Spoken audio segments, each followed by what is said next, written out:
జిల్లా దేవరపల్లి మండలం సింగరాజపల్లి గ్రామం. నా పేరు మేకపోతు నరసింహగౌడ్.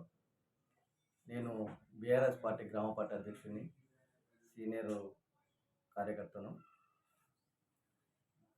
మాకు సార్, గత ప్రభుత్వ హయాంలో బీఆర్ఎస్ ప్రభుత్వం ఉంది. ఆ బీఆర్ఎస్ ప్రభుత్వం హయాంలో ప్రవేశపెట్టిన సంక్షేమ పథకాలు మన గ్రామానికి ఏ విధంగా అందినాయి సార్?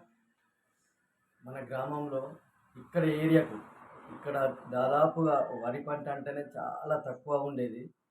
కాళేశ్వరం నీళ్లు రావాలంటేనే ఎవరు కూడా ఊహించలేదు. ఇప్పుడున్న 70-80 సంవత్సరాల వయసున్న ఏ ముసలి వాళ్ళని ఎవరిని అడిగినా కూడా అసలు ఆ గోదావరి నీళ్ళు ఇక్కడ మేము కళ్ళ చూస్తామా అని అనుకున్న సమయంలో ఈరోజు ఇక్కడ ఏరియా మొత్తం ఈ దేవరపల్లి మండలం కానీ గుండాల మండలం కానీ ఇక్కడ ఏరియా మొత్తం గౌరవ దయాకర్రావు సారి మా పాలకుర్తి నియోజకవర్గంలో ఆయన అడుగుపెట్టిన కానుంచి కేసీఆర్ ప్రభుత్వం వచ్చిన తర్వాత మెట్ట ప్రాంతాలు కానీ ప్రతి దగ్గర కానీ ఎక్కడంటే అక్కడ బోరు పడడం కానీ పూర్తి స్థాయిలో చెరువులు నింపి ఇవాళ వరి పంట అనేది కోస్తా ఆంధ్రాలో కోస్తా జిల్లాలో ఎట్లా ఉందో అంతకన్నా మించి ఇవాళ వరి పంట కానీ పత్తి పంట కానీ సాగించుకోవడం జరుగుతుంది.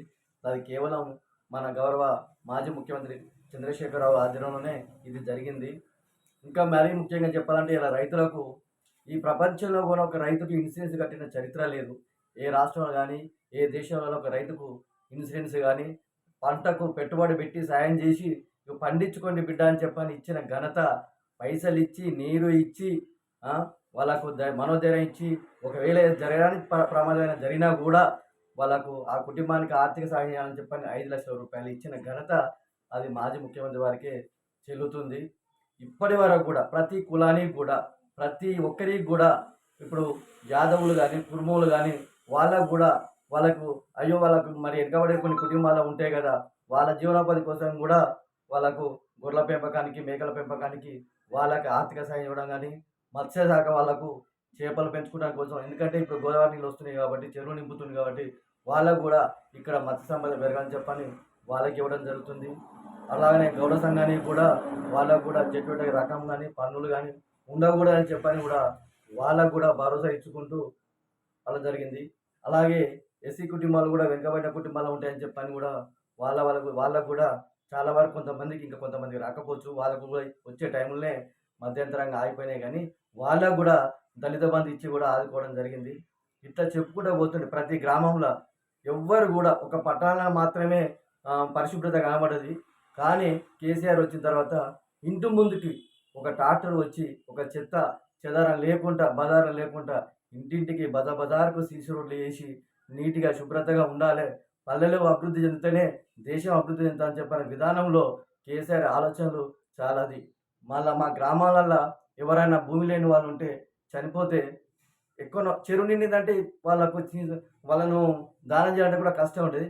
అలాంటి దాన్ని కూడా కేసీఆర్ గారు భూమి లేని కాడ భూమి తీసుకొని వైకుంఠ ధామాలు కట్టించి పేదవాడిని కూడా పెద్దవాడు కూడా అందరూ కూడా అక్కడనే అయ్యేటట్టు కూడా ఆ విధంగా ఆయన చర్యలు తీసుకున్నాడు. కేసీఆర్కు ఇప్పుడు ఈరోజు అంత మంచి పనులు చేసినా కూడా జనము కాంగ్రెస్ ఇచ్చిన 420 హామీలు వలన ఇవాళ మోసపోయినామని చెప్పని గోసపడుతుందని చెప్పని మళ్ళీ ఆ దేవుడే రావాలి, ఆ కేసీఆర్ రావాలి, ఈ తెలంగాణ బాగుపడాలని చెప్పని అంటారు. ఇప్పుడు కాంగ్రెస్ ఇచ్చిన 6 క్యాంటీన్లలో ఒక మహిళలకు మాత్రమే ఉచిత బస్సు ఇచ్చి వాళ్ళను జుట్టు ఇచ్చి కొట్టించే పరిస్థితి తీసుకొచ్చిండు. అంతకు మించి కూడా చేసింది ఏం లేదు. ఈరోజు గ్రామంలో మా దగ్గర కాకతీయ గ్రామీణ బ్యాంకు ఉంటున్నాం, దాంట్లో పోతే 2 లక్షల రూపాయల రుణమాఫీ అని చెప్తే కొంతమందికి అయినాయి, ఇంకా చాలామంది సగం మందికి కూడా వాళ్ళకి కాలేదు. 2 లక్షలు ఉండలే కాకుండా కూడా కొంతమందికి లక్షలోపు ఉన్న కూడా వాళ్ళకు ఆధార్ కార్డు మన రేషన్ కార్డు లేదని చెప్పని, మీ కుటుంబంలో ఎంతమంది ఉన్నారు ఏం కదా, పేరు తప్పు పడ్డదని, మళ్ళీ పోతే నెంబర్ తప్పు ఆధార్ నెంబర్ తప్పు పడ్డదని చెప్పని ఆ లింకులు పెట్టి కూడా వాళ్ళకు కూడా ఇవ్వలేదు. ఇలా చాలామంది బాధపడుతున్నారు. వాళ్ళ బాధ చూస్తే అప్పులు తీసుకొచ్చి మళ్ళీ కట్టి రిన్యూవల్ చేస్తే మళ్ళీ ఇస్తాం మీకు అని చెప్పంటే నమ్మిస్తే ఆ డబ్బులు కడితే ఆ డబ్బులు అట్టయిపోయినాయి. ఇప్పుడు మిత్రుల పాలవుతారు, బయట మిత్రులు తీసుకొని మళ్ళీ ప్రైవేట్ బ్యాంకులలో పోయి బంగారం కుదబెట్టుకొని తెచ్చిన కాడ కట్టవలసిన పరిస్థితి వచ్చింది.